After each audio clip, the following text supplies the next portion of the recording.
Should show up on the top left.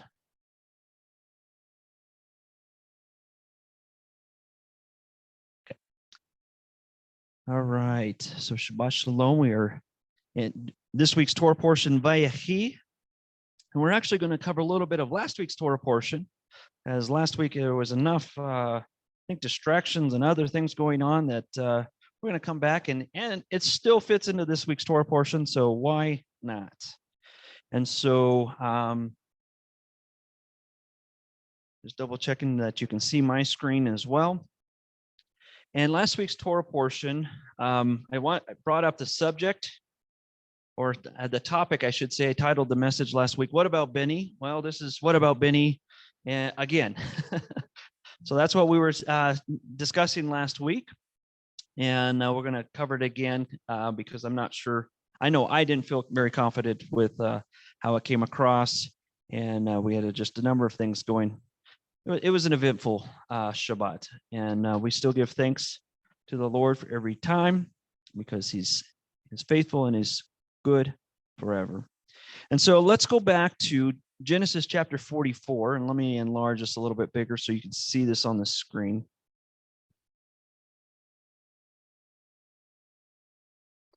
And I'm going to be looking at verse 30.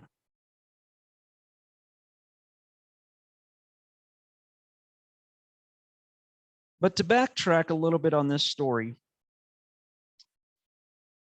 Joseph's brothers have come down to Egypt once before, and they came down again. And the second time that they're coming down, they were instructed to bring Benjamin, or as I affectionately call him, Benny. They bring him down, and Joseph wasn't sure. The rabbi suggested Joseph wasn't sure whether they were protecting Benjamin, because if they were so quick to sell him, how quickly would they have been to sell or harm Benjamin? And so the rabbi suggests that perhaps Benjamin was in danger. And so Joseph felt it was important for him to protect him. And one of the ways he was going to do that was to hide the goblet in his sack. And that way he could have him in his house, even though they thought he was going to be put in prison, if you will, for theft. Joseph had other plans because he specifically told him. And here in last week's Torah portion, we see that Judah stands up and says, wait a second, this is not right. I'm going to stand for what is right. I'm going to stand for justice. And what you're doing is wrong. And so, I mean, just think about the amount of chutzpah that it took for Judah to speak to the second in command. That'd be like one of us in the room with the vice president and having the chutzpah to just say, you know what, you are in the wrong. Knowing that that person has enough authority, or I should say in that position, enough power to alter your future. And yet we see Yehuda doing that. Now, could be because, they know that in the past when Adonai was with them, they devastated the town of Shechem, and so if the Lord was with them, that perhaps that could be, that they had nothing to really fear. Perhaps, maybe yes, maybe no. We don't know. But nonetheless, Judah stood up to him. And he starts to say, you can't take Benjamin, and here is why. And he's going through this whole aspect of saying, this father has already lost one of his sons. And I mentioned last week that Judah might have understood what it was like to lose a son, because keep in mind, in the previous week's Torah portion of that, we have the story of Tamar. And Tamar, was involved with Judah's sons because the first one died from his son, and then the second one died from his sin. And so here we have Judah who's lost two of his sons. And so perhaps he could relate to his father, knowing what it's like to have lost a son. And here he says in verse 29, backing up a verse, it says, if you take this one from me too, speaking from Jacob's perspective, or Yaakov, and he meets with disaster, you will send my white head down to Sheol in sorrow. Now let's think again about this story. Why would Yaakov say, if you take this one from me, and he meets with disaster, he will send my white head down to Sheol in sorrow. Who was Benjamin's father, our mother? Rachel. The story says, well, and it says it in the Torah, it's not exactly clear, but you can see that it says on the road, derech, that when Benjamin was born, Rachel died. So while traveling, Rachel passed away. Where was Joseph when he supposedly passed away? On the road to find his brothers.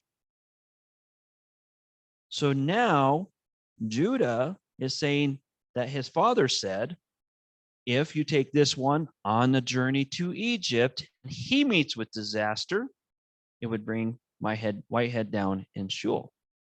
Just an interesting kind of points of reference to consider. Maybe this is what's going on in Yaakov's mind, that this side of the family should not travel because it's not been good for Rachel and it's not been good for Joseph in his mind.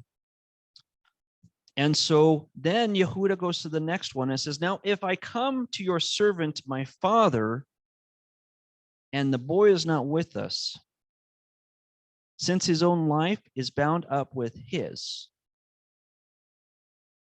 He goes on and says, when he sees that the boy is now with us, he will die, and your servants will send the white head of your servant, our father, down to Sheol in grief. Now, the translation, and I don't know if anybody else has a different translation in 30, but in this translation, it says, since his own life is bound up with his. This is a translation from the Hebrew. And I'm going to offer a little different perspective with the narrative that we are given with this translation. In the Hebrew, it says, Venashu keshora benafshu. And it literally means that a soul is bound with a soul. And the translators offer the suggestion that it was his life is also bound up with his. Who's the his? We might think it's Yaakov, but today I'm going to offer a different perspective. So, what is this perspective? Let's move along to verse 32. Verse 32 says this, now your servant has pledged himself for the boy to my father, saying, if I do not bring him back to you, I shall stand guilty before my father forever. Now, who's the his? Who's bound to Benjamin's soul? Quite literally, Judah. And he says here that it's to bind, it's to exchange. The Hebrew word that's being used here is to exchange. Arav means to exchange. I'll click on it so you can see the word. Arav, to pledge, exchange, mortgage, occupy, undertake for, give pledges. So become a surety. So who's now bound to Benjamin? I argue perhaps it's Judah. Again, from the Hebrew, it does not tell us, it does not give us the delineation. It does not specifically mention that it is Benjamin's soul tied to Yaakov's. Now, let's note in the next verse. Therefore, please let your servant remain as a slave to my Lord instead or exchange for the boy. And let the boy go back with his brothers. So here we have, again, that exchange being portrayed from the soul being bound before.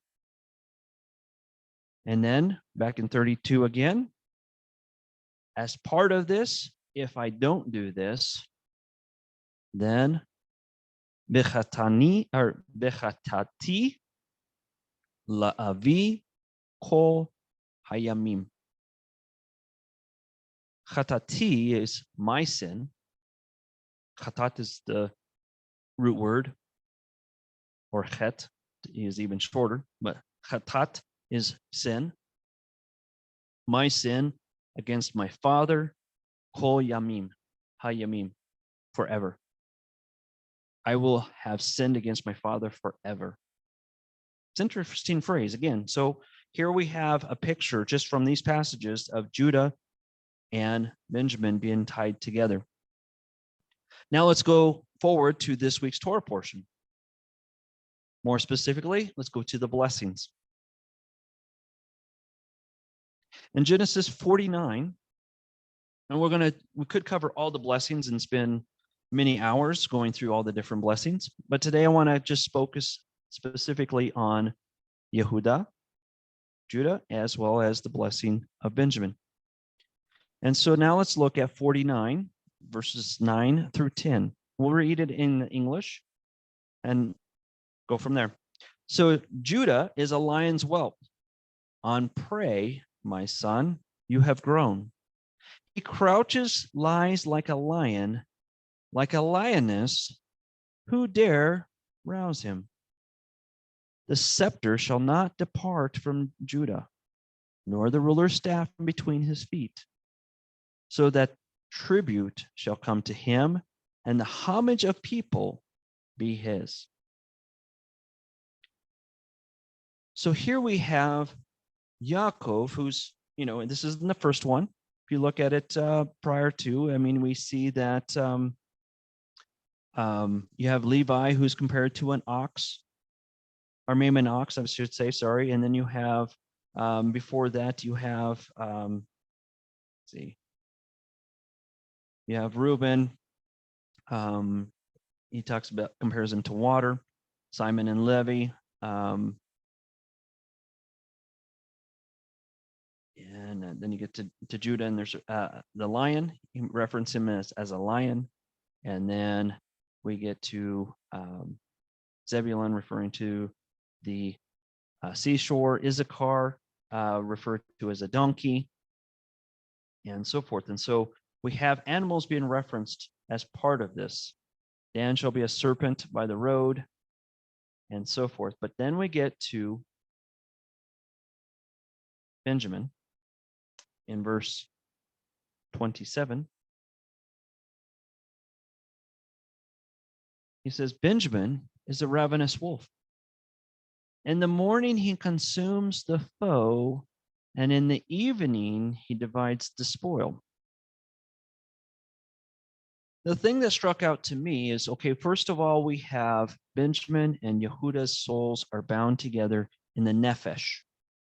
So in Judaism, there are what they call 5 levels of the soul, and the first level of the soul is the nephesh. That is the physical attribute that breathes. You have the nephesh, the ruach, which is like breath or one of the words for spirit. Then you have neshama, which is another form of the spirit, and that's kind of 2 pieces that are connected with a body, a living being, which is the nephesh. And then you have chaya and yahida, which are kind of higher levels of the soul, the yahida being one with God.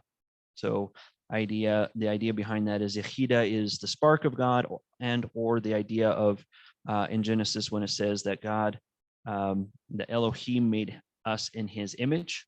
That's the yahida. So that's the part of the soul that's made in Adonai's image. And so here we have their nephesh is bound together. And then we have the comparison of Yehuda as with the lion, and the blessing of Benjamin is with a wolf. What are 2 key components about those animals? How do they live? Well, they're predators, right? They're predators, but how do they live? They hunt Hunt prey. They're hunting prey, okay. But they hunt together, right? They're pack animals, or they are collective, communal animals, right? You have a lion pride, and you have a wolf pack. interesting that both of them are referred to animals that are collective and community oriented.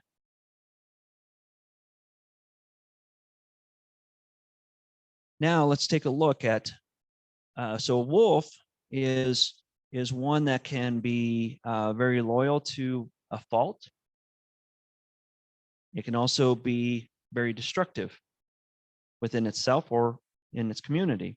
And so what do I mean by that? Well, let's go to 1 Samuel. I'm going to switch this up and use different software.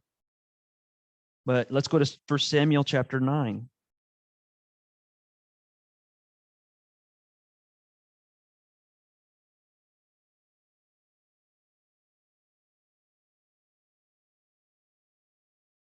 First Samuel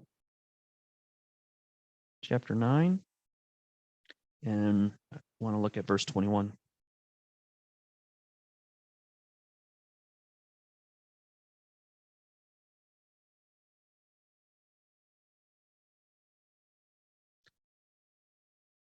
This is referring to King Shaul. Shaul replied, I'm only a man from Benjamin, the smallest tribe in Israel, and my family is the least important of all the families in the tribe of Benjamin. Why are you saying such things to me? Now we know the story about King Saul. He started sort of on a right foot, but he went downhill in a wrong direction really quickly and fast, right? So Benjamin becomes a leader, but he becomes a very corrupted leader, and it's very destructive to Israel. The person that follows him is of the tribe of Judah, right? Because David follows Saul. But we also see a good side from the tribe of Benjamin, and we see that in Esther chapter 2.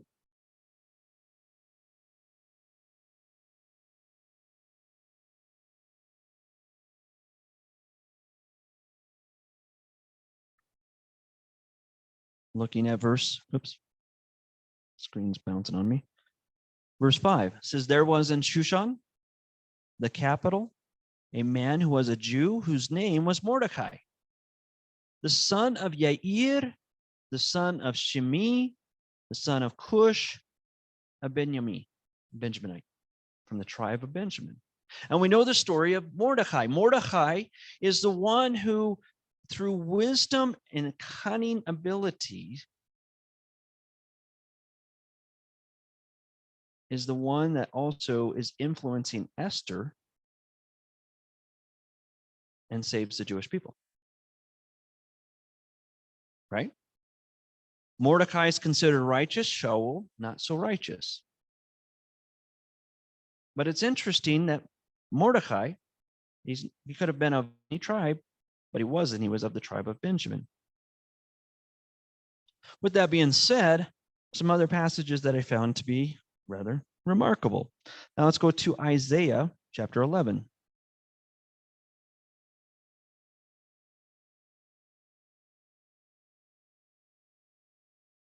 Isaiah chapter 11, verse 6.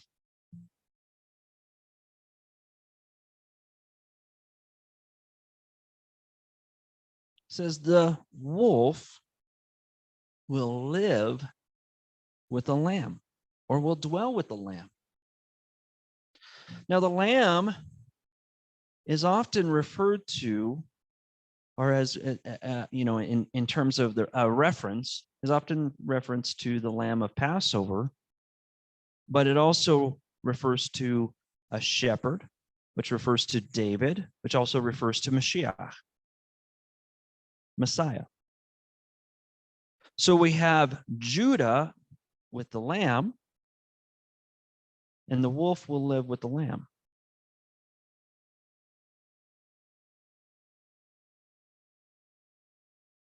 Now let's go to Isaiah chapter 65.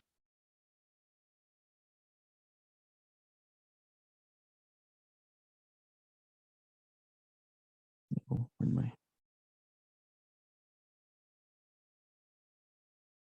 Chapter 65, and then we have 25. It says, the wolf and the lamb will feed together, and the lion eat straw like an ox. So we have the wolf and the lamb will feed together. Man does not live by bread alone, but by the words of Adonai. And the lion will eat straw like an ox. So there's the lion kind of brought into feeding together like the wolf and the lamb. Interesting. So we have the wolf, lion, and the lamb all together.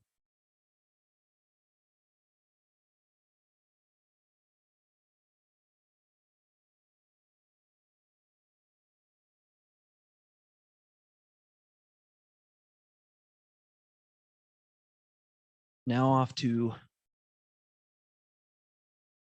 a gospel, specifically Matthew chapter 1. And we're just going to need verse 1. It says, "This is the genealogy of Yeshua the Messiah, son of David, son of Abraham." So he's the son of David. Verse 3 says, more specifically, that he's of the tribe of Yehuda. He's of the tribe of Judah. So there we have again the picture of the lion and the lamb. Now think about history. And let me pull this up. Let me show you a picture here. I'm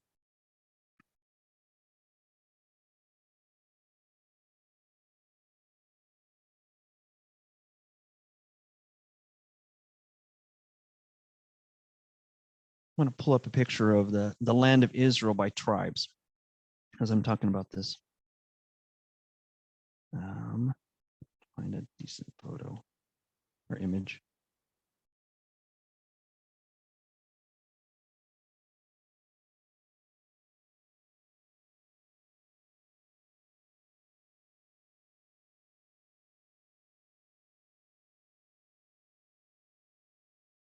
Let's see if this will load. And so keep in history. So when the two kingdoms split after David and Solomon, right? And then we have Rehoboam and Jeroboam, and they split. Where did Benjamin wind up? With the tribe of Judah.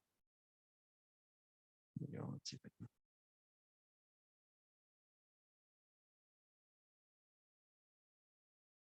Oh, that's, come on. There we go. So Benjamin, Judah, and Levi wind up making up what they call the southern kingdom. The rest of the kingdom, other tribes wound up being northern kingdom. Note where Jerusalem is. So within the tribe of Benjamin. That means the temple was in Benjamin, the tribe of Benjamin. And the sages suggest that the reason that Benjamin and Joseph were weeping together when they embraced was, one was for the first temple, one was for the second temple. Maybe not. But anyways, the temple stood in Benjamin, and Yehuda is the one that winds up being the ruler of the southern kingdom. And Benjamin's a part of that southern kingdom. And both between the two of them, wolf and lion, if you will, they're protecting Levi, feeding together, as Isaiah talked about, feeding together, which is an idiom, not necessarily in that case that's also prophetic, but I'm making a reference. They're both feeding from the word of God. And then we have in Matthew chapter 1, we have Messiah of the tribe of Judah, which is also a reference to a lamb, right? He becomes the Lamb of God, as John tells us, the Passover lamb. But after Messiah, who do we see defending and going after to support and strengthen the Jewish people? Well, for that, let's go to Romans chapter 11.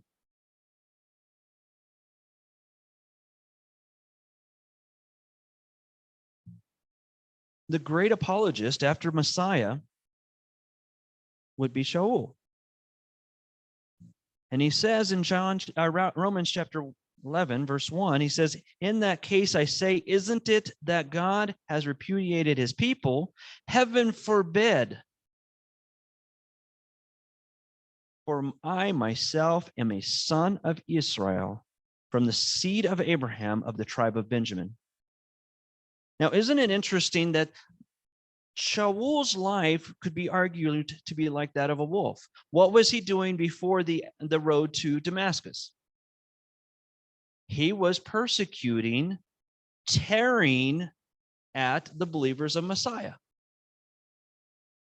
The lamb and the wolf will dwell together or lie together, if you will. But what is the references in scripture is always the wolf attacks the lamb or sheep, and the leopard attacks the goats. And the snake, and there's a couple other references, but it's interesting that those are the two combinations. So here we have actually Benjamin, the wolf, attacking the lamb who was Messiah, the believers in Messiah, who then on his road realizes that that wasn't his pack, that wasn't the group he should have been a part of, shouldn't have been persecuting them, but instead winds up joining them, like Mordecai, becomes the righteous defender rather than the prosecutor or the one that destroyer, I guess would be the other way to put it, because he was literally destroying believers. And yet all of this seems to be at play from the last couple, this week and previous week's Torah portions. So with that being said, thoughts, comments?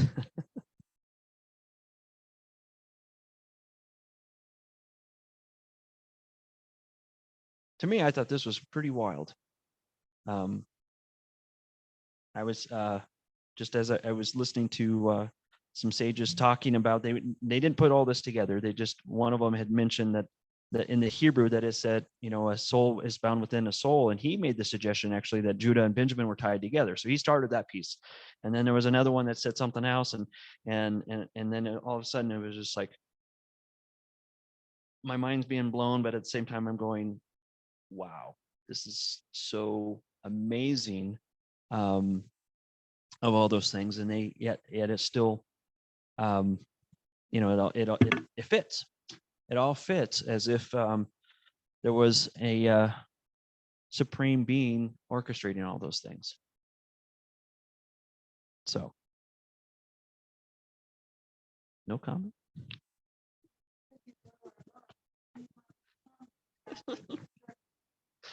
Oh, I'm sorry. Well, in some ways,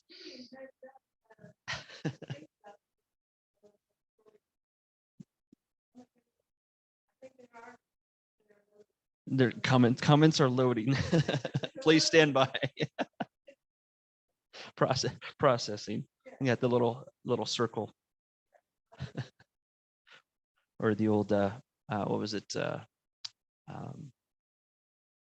What do they call those? Little timers. Little timer on the computer that flip over as it was loading.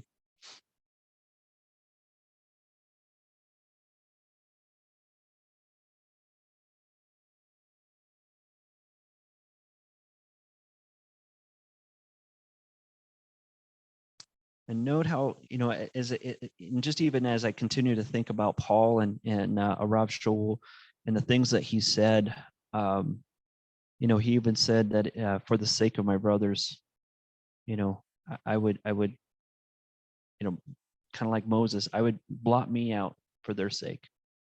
And we see that if you understand, again, going back to kind of the pack mentality of a wolf, wolves are very social animals in that they will defend each other to the death. They will fight for each other. They will, it's the parallels just continues to evolve in my mind, even though I've had over a week to chew on this. I'm still just like, more just kind of I keep gleaning more and more as I think on it and so forth, and just go, wow, thank you, Lord. That's pretty cool. Pretty cool little gem or nugget that was brought together for this. And And yet now it makes, to me, now it makes so much more sense why Paul, and goes back to, what about Benny? Well, here's Benny returning, if you will, the favor back to Judah, binding the soul together. And just like whether it's a pack of lions, they'll defend each other, or a pack of wolves, they'll defend each other. Those both social animals. And here we have, my soul is bound with this, with the other soul. Yes. Yep. Understand. Do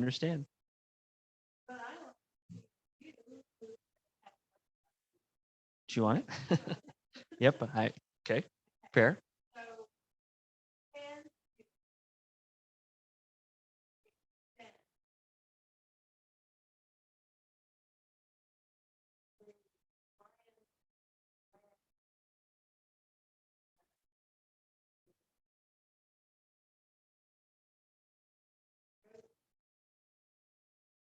Okay. So, okay.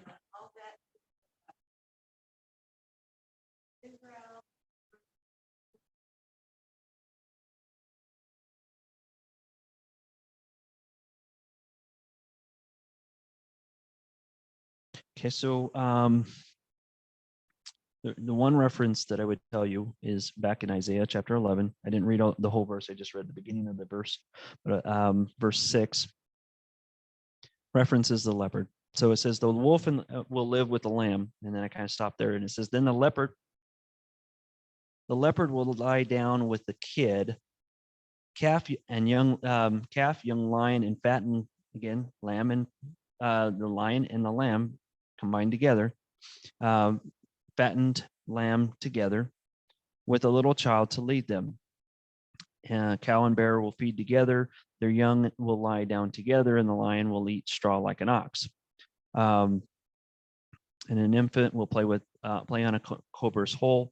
A toddler will put his hand in a viper's nest. And so the leopard there, I'm trying to remember where it's at. There's another place in scripture that kind of refers to these things. And then later it also talks about where it talks about that the wolf and the lion are out waiting to devour, but it's the leopard that hides in the city and so forth. And drawing a blank where this is at. But in terms of, so the leopard, I don't necessarily have a reference for that per se, but it is interesting how the context into Christianity here, I would say is going back to Paul and understanding who Paul was and who he is writing to, and I would say that part of it is Paul was restoring. Well, I shouldn't say restoring. He was restoring what I see in Exodus chapter 12, which refers to what do we do with people who come from the nations, who come from without the knowledge of God, that enter in. What do we do with them? And so he's restoring the full teaching of the Torah, which is really a progression. He's saying this is where they should start. We can see that God is with them. There's some aspects with it. And so here we have Benjamin, who is defending the Jewish faith. And in some ways, and I'm sort of just articulating off the top, and I'm not saying I've got scripture to back this up, but to process the question about how does this tie with Christianity today. I would say that almost perhaps falls into the same category as Messianics, being like Benjamin. And Paul was of the tribe of Benjamin, and we're trying to pull together both sides and bring unity back to the family, back to the collective. And sadly, as I think about it, that may be more true than I want to admit and realize, because within the Messianic movement in general, there is so much, for lack of better words, infighting. I mean, even within the Messianic side of things, because you have a number of different groups, and they are just at odds with one another. And some of it has to do with the rabbinical writings and traditions and other things like that. And it's in some ways it might be fitting that that sort of connects to Benjamin, because I mean you look at Paul. Paul was polarizing. He was very polarizing, and yet he was doing an important job that Adonai had for him. And I think the same is true for us. And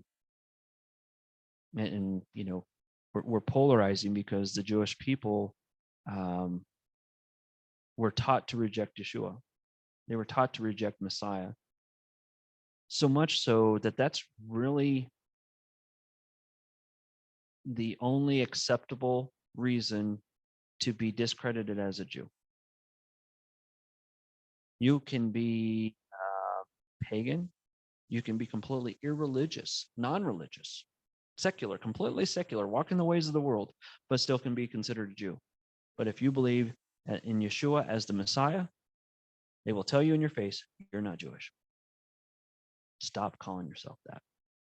I mean, they will go that far to oppose you so rigid and viciously. And because I'll share this story. My mom of blessed memory was meeting with a Jewish couple, and they were talking, and my mom was saying that, oh, my son's a rabbi and all these other things, and they were just having this wonderful conversation, and it was lovely and everything like that. And then she made the comment that he believes that Jesus is the Messiah. And she said the expression on their face went from super supportive to face drop, dead serious. Says, well, then he's not Jewish. And she was just, her mouth, jaw hit the floor, and she was just, wait, what? How did this conversation go from this to this in less than a second? And yet it's out there. And I understand where some of it is, but the other part of it that baffles me is the more I study Judaism, the more Judaism actually is acceptant of Christians in the rabbinic lines, because they refer to Christianity and Christendom as Esau and Edom. Edom was Esau's son. And so there's interwoven relationship with Christianity with Esau, which Esau was Jacob's brother. So there's connection of family there, but yet somehow we've gotten divided into two different packs, if you will, two different communities. And yet they recognize this. They just don't want to recognize Yeshua, which again, I just find absolutely baffling that Yeshua, and they call him Yeshu, they literally remove the ayin, which the ayin is the eye. So they literally kind of poke their eyes so that they remain blind. Now we know that the blinders, Adonai put blinders on them so that they wouldn't see. But so I think in some ways, it might be fitting that the Messianics are sort of the Benjaminites in this category. If I was to, I don't know if I'm interpreting it fairly or not, but it's just sort of my thoughts. And because we're sort of that defender of faith of saying, no, don't call, because within the infighting, it's no, don't call Christians pagans. They're not pagans. They're still believing in the God of the Bible, the God of Israel, God of Jacob, Isaac, and Abraham.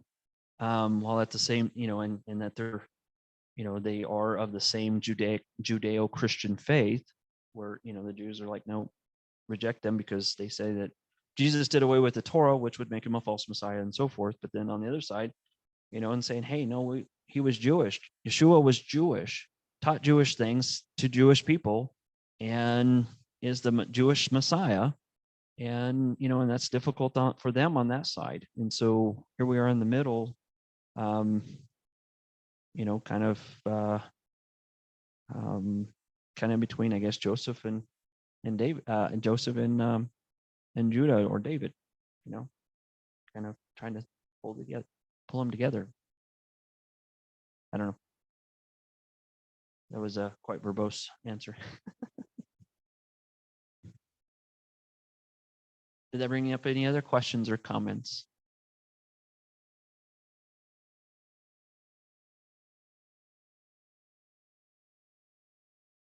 No? Doug, if you wouldn't mind, just go ahead and stop that recording. And then what I'll do is blow the shofar and we'll have the kids come back.